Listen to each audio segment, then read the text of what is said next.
Ya Arhamar Rahimin, irhamna. Manusia dalam pandangan Allah sama ya.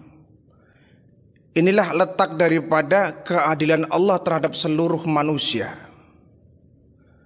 Semua di mata Allah manusia adalah sama. Bahkan di hadapan hukum Allah pun sama.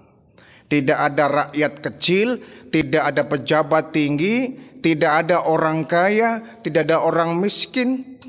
Semua di mata Allah sama. Mungkin disinilah bentuk daripada keadilan Allah. Sehingga betul kalau kemudian baginda Rasul mengatakan bahwa innallaha la yanzuru ila ajsadikum. Sesungguhnya Allah tidak memandang bentuk tubuhmu, jasadmu.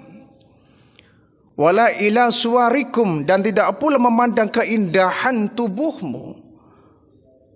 Walakin yanzuru ila qulubikum, tapi yang Allah nilai, yang Allah lihat adalah hatimu. Hadis ini menyatakan betapa adilnya Allah. Kenapa? Kalau Allah menilai manusia dari bentuk tubuhnya, misalkan orang yang mulia adalah orang yang kurus, kasihan dong yang gemuk. Orang yang mulia adalah orang yang gemuk, kasihan dong yang kurus. Orang yang mulia adalah orang yang tinggi, kasihan dong yang pendek, dan seterusnya. Karena bentuk tubuh kita nggak pesan. Kita terima jadi, ada yang lahir kulitnya hitam, ada yang lahir kulitnya putih, ada yang lahir kulitnya sawo matang misalkan. Itu semua kita terima jadi. Sehingga bukan itulah yang menjadi barometer penilaian Allah terhadap semua manusia.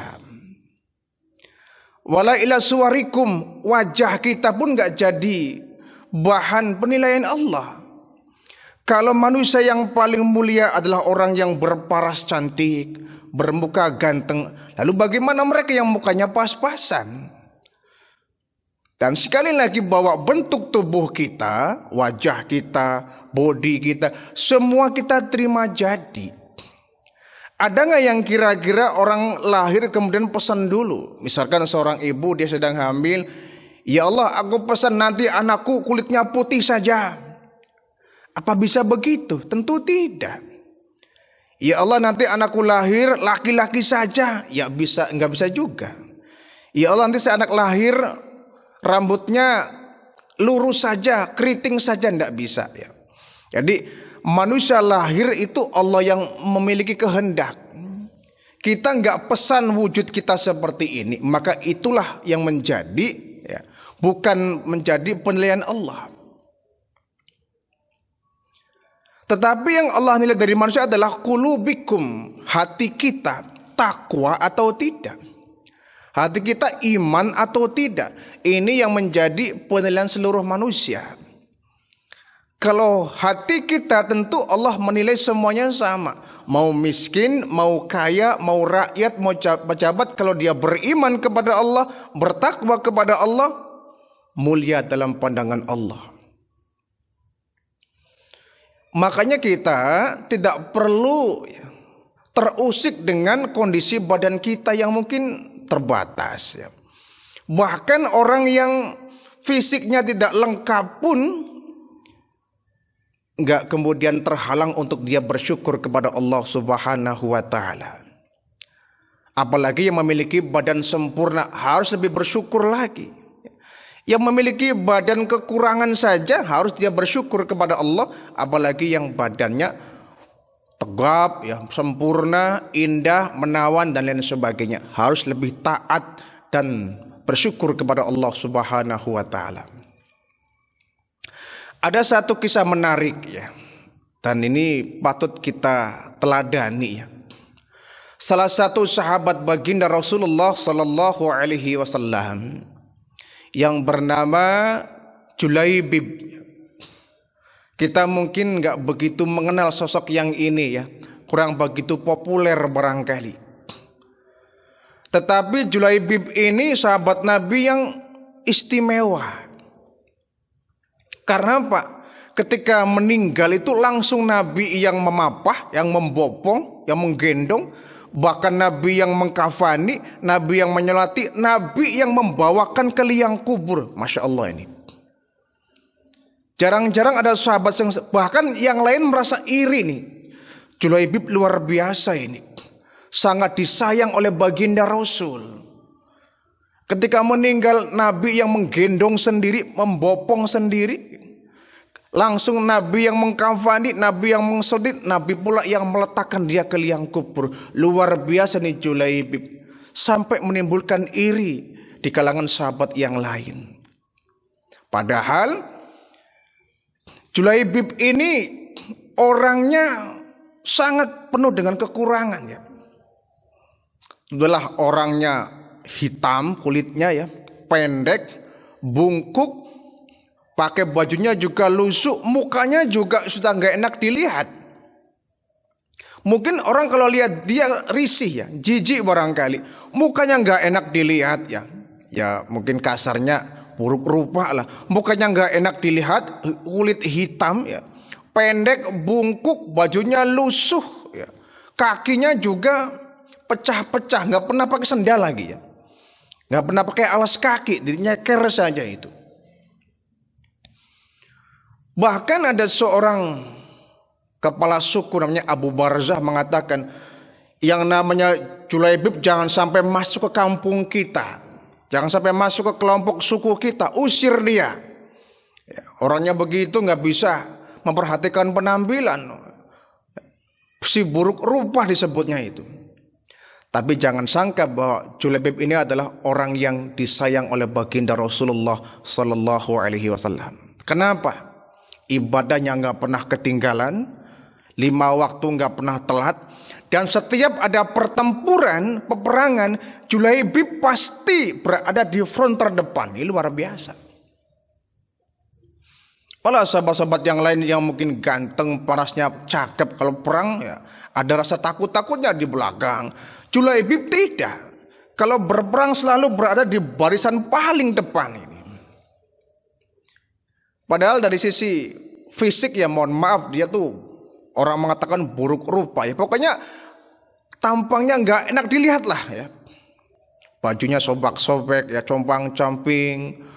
Badannya juga penuh dengan ya, kotoran, nggak pernah bersih. Mukanya juga nggak enak dilihat, rambutnya keriting, nggak pernah pakai alas kaki, bahkan dia nasabnya nggak jelas ya. Bapak ibunya juga siapa nggak jelas, datangnya dari mana juga nggak jelas, dari suku manapun nggak jelas. Sehingga umumnya ketika itu ya, orang yang sukunya nggak jelas ya, dari suku mana itu merupakan sebuah aib katanya. Itulah yang namanya Julaibib. Satu hari, karena ini Julaibib masih lajang ya, masih bujangan, masih belum nikah. Nabi satu hari negur Julaibib, Julaibib, kapan kamu nikah? Apa jawabnya? Ya nanti ya Rasul. Lagian juga siapa orangnya yang mau nikah dengan saya? Perempuan mana sih Rasul yang mau nikah dengan saya? Memang kenapa? Ya engkau tahu sendirilah seperti apa aku ini. Si buruk rupa, badan kayak gini, pendek, bungkuk, hitam, dekil, baju pun lusuh, orang miskin pula, papa ibuku juga nggak jelas. Mana ada perempuan yang mau dengan aku, orang yang nggak jelas seperti ini. Berlalu satu hari ya. Hari yang berikutnya Nabi ngobrol lagi, negur lagi, Julaibib, kapan nikahnya?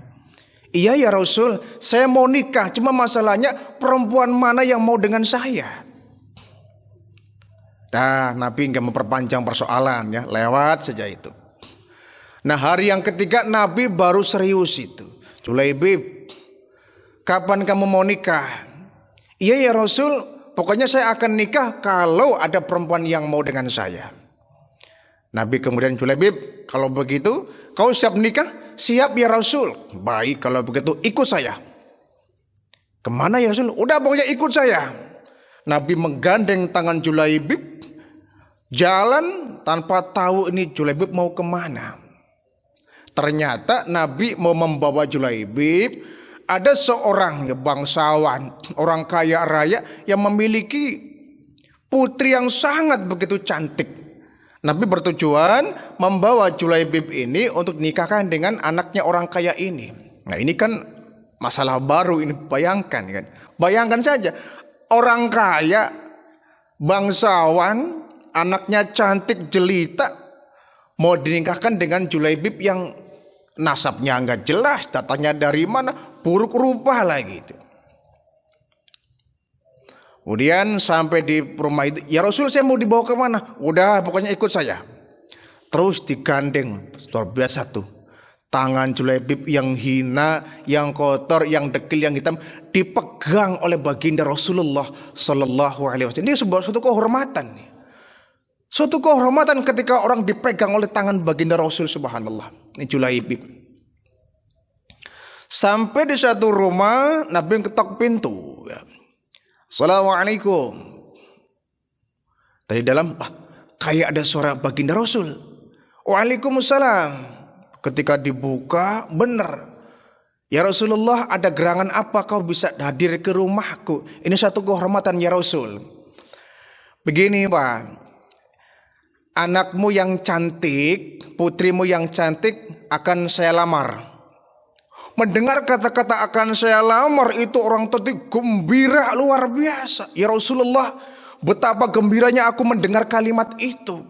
Engkau mau meminang putriku dan aku sangat bangga ketika aku menjadi seorang mertua dari seorang nabi. Aku bahagia harus mendengarnya. Nanti dulu kata baginda Rasul. Bukan untuk saya. Bukan untukmu? Iya. Lalu untuk siapa? Untuk orang yang di sampingku nih, Julaibib. Kaget dari semula berbinar gembira, muka cerah, langsung busam mukanya itu. Ya Rasul, yang benar saja. Iya. Kau ingin meminang putriku untuk Julaibib? Iya. Waduh, langsung seperti apa tuh ya, kejatuhan. Wah, benda yang keras. Hancur perasaannya itu. Sudah senang ingin dipinang Nabi, ternyata bukan untuk baginda Rasul, tapi untuk Julaibib. Ini kan dengan muka yang sedikit asem itu. Kemudian si orang tua ini, sebentar ya Rasul, saya mau ngobrol dulu lah dengan istri saya. Ya silakan. Kemudian ngobrol lah si bapak ini ya, orang yang kaya ini dengan istrinya. Ibu, ini anak kita. Iya, kenapa?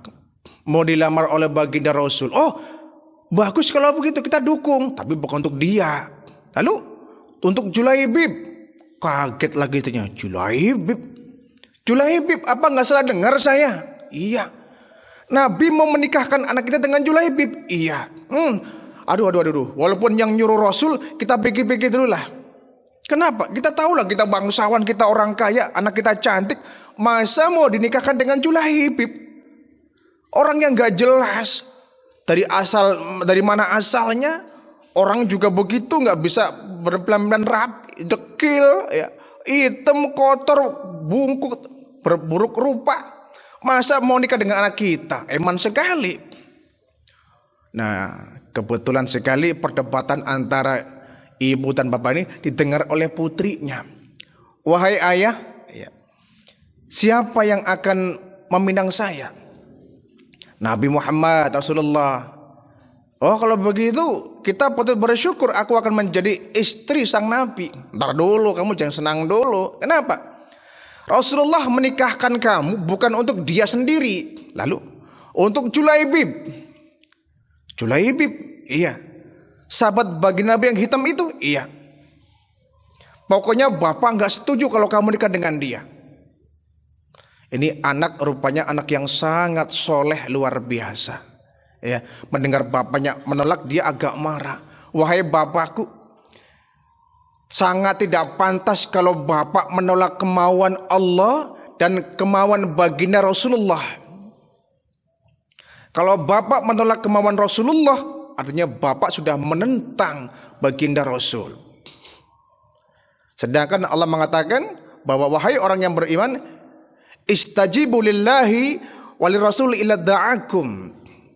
Kau harus penuhi panggilan Allah, panggilan Rasul ketika dia menyerumu, memanggilmu, mengajakmu. Tidak sepantasnya seorang mukmin, seorang muslim menolak apa yang menjadi ketetapan baginda Rasul. Lalu bagaimana? Saya siap Bapak. Kamu siap? Iya. Biarpun kita orang kaya, banyak harta, kita bangsawan, bahkan mungkin rupaku sangat cantik, tapi aku rela menikah dengan siapapun, sama Julaibib sekalipun, kalau itu atas perintah dari baginda Rasulullah Sallallahu Alaihi Wasallam. Kita nggak boleh menolak apapun yang diinginkan oleh baginda Rasul. Kita nggak boleh menolak apapun yang diminta oleh Rasulullah. Ini anak yang luar biasa. Bapaknya nunduk dengan lusuh. Dalam hatinya dia membenarkan ucapan sang anaknya ini benar yang diucapkan. Betul, aku setuju. Cuma kenapa sih sama Julaibib? Bagaimana kata orang ya? Putriku yang cantik menikah dengan Julaibib yang seperti itu. Tapi bagaimanapun ini merupakan kehendak dari Rasulullah. Sang ayah ini kemudian gak bisa menolak. Akhirnya dengan berbagai macam pertimbangan, si bapak ujungnya pun merestui. Nikahlah Julaibib dengan sang putri cantik ini. Ya walaupun nggak ikhlas begitu ya, tapi bagaimana? Nabi yang berkehendak, Nabi yang minta.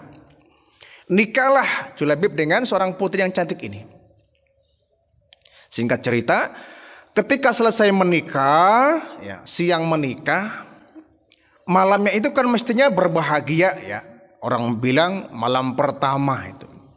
Siang nikah, malamnya itu merupakan malam pertama, betapa bahagianya seorang pengantin, sepasang pengantin yang menikmati malam pertamanya ini.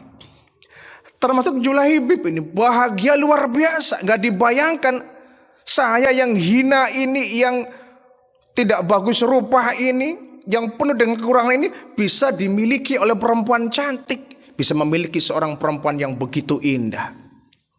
Malam pertama begitu luar biasa. Tapi Julaibib ini kemudian ketika sedang menikmati indahnya malam pertama, dia mendengar di luar sana ada rame-rame. Ada apa ya? Kok di luar ada rame-rame? Kemudian Julaibib ini keluar dari kamar, keluar dari rumah, melihat. Ternyata di luar sana baginda Rasulullah Sallallahu Alaihi Wasallam sedang menyiapkan dengan beberapa sahabat-sahabat yang lain untuk persiapan perang. Menyiapkan senjata, menyiapkan panah, menyiapkan pedang, menyiapkan strategi perang. Mereka sedang menyiapkan bahwa besok pagi akan berperang melawan orang kafir. Kata Julaibib, ya Rasul, malam ini kita mau pergi berperang? Iya. Harus malam ini? Iya, karena esok pagi kita harus berada di tempat di mana kita akan bertempur dengan orang-orang kafir. Baik ya Rasul, saya ikut. Saya ikut ya Rasul. Kata baginda, jangan Julaibib, kamu kan baru nikah. Udahlah kamu bersenang dulu dengan istrimu. Ini kan malam pertama kamu habis nikah, masa langsung perang? Tidak apa-apa ya Rasul, saya ikhlas berperang. Pokoknya saya ikut ya Rasul. Benar ya Rasul. Nanti kalau apa-apa gimana? Saya ikhlas apapun yang terjadi, saya ikhlas.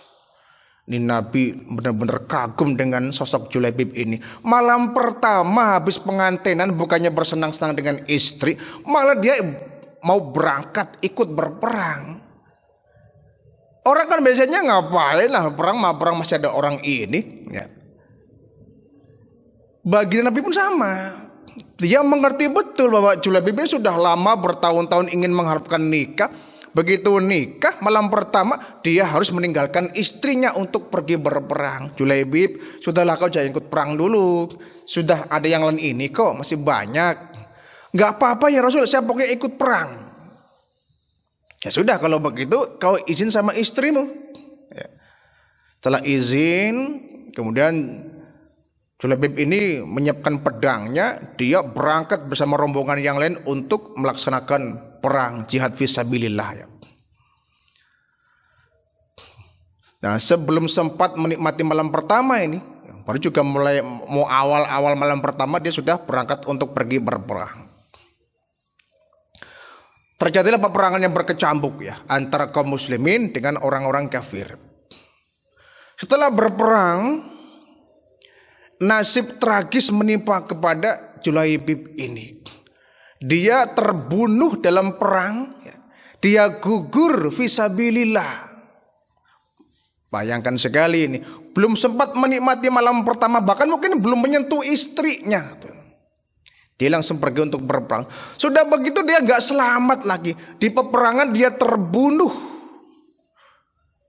Dia terhunus oleh pedang. Dia gugur sebagai fisabilillah, orang-orang yang syahid. Tapi memang Julaibib ini dalam peperangan, menurut riwayat mengatakan, dia dalam perang sudah berhasil membunuh 7 orang kafir.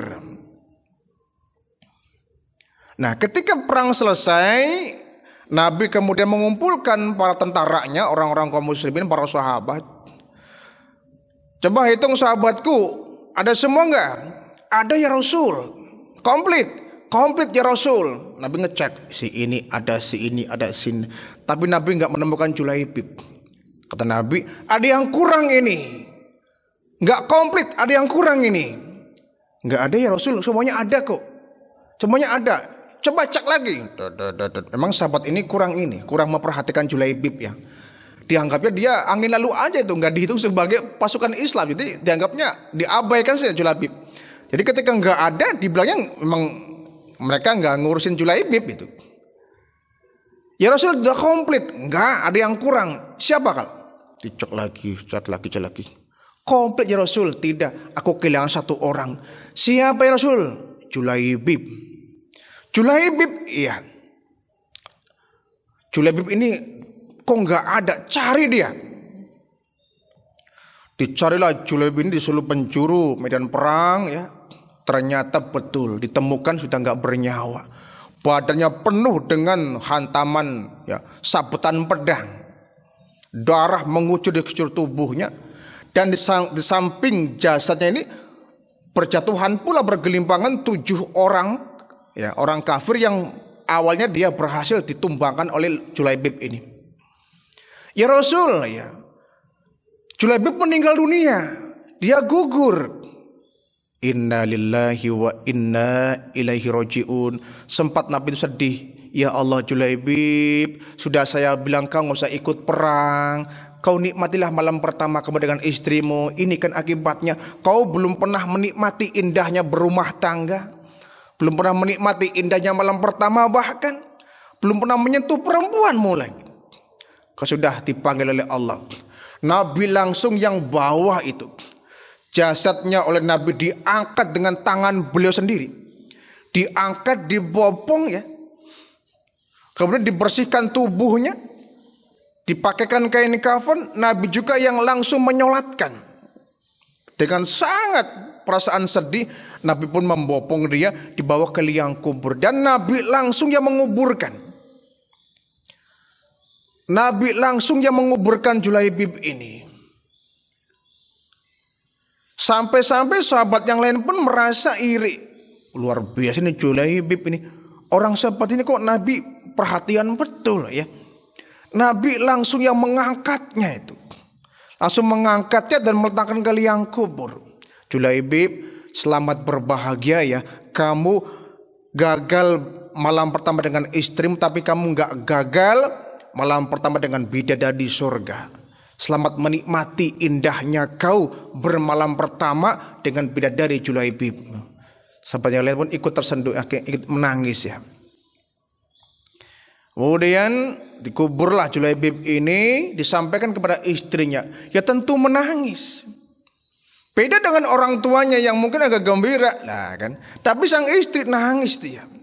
Selamat tinggal suamiku. Mungkin aku belum bisa membahagiakan kamu. Aku belum bisa melayani hakmu sebagai seorang suami. Malam pertama kita gagal, tapi kau berani untuk mentaruhkan nyawa kamu untuk agamamu, untuk Islam, demi baginda Rasul, demi Islam. Kau rela meninggalkan kesenangan dunia Julaibib, suamiku. Selamat tinggal dan kita akan berjumpa. Nanti kita akan bermalam pertama nanti saat kita surga nanti. Tunggu aku suamiku, aku kelak pasti akan menyusulmu di surga dan kita akan berbahagia di sana. Ini kata istrinya dengan berlinang air mata. Dan betul ya, kata Rasul, Julaibib ini sedang ditunggu oleh puluhan bidadari surga. Walaupun di dunia dia kurang beruntung hidupnya, jadi celaan orang, jadi hinaan orang, diremehkan orang, direndahkan orang, tapi ketika meninggal dunia, ruhnya, jasadnya ditunggu oleh bidadari surga. Subhanallah ya. Ini Julaibib. Jadi rebutan bidadari di surga ini. Karena memang dia orang yang paling taat kepada Allah dan taat kepada Rasulnya. Dia berani meninggalkan kesenangan dunia yang mestinya ia dapati dan itu hak dia demi untuk membela agama, berjuang li kalimatillah. Membela agama dari serangan orang-orang kafir. Ini Julaibib. Kita mah kadang-kadang ya, jangankan untuk pergi berperang, kalau kita sedang berasik-asik dengan istri, dengan keluarga, diminta untuk kerja bakti pun kita mikir-mikir, dah kerja bakti lagi asik dengan keluarga, kerja bakti ya. Kerja bakti itu bukan berperang. Kita masih ogah, ngapain kerja bakti lagi asik-asik dengan keluarga kok, dengan istri, dengan anak disuruh kerja bakti. Akhirnya orang banyak yang gak datang. Apa alasannya? Hari keluarga ya, hari keluarga ya. Setiap hari kita bekerja.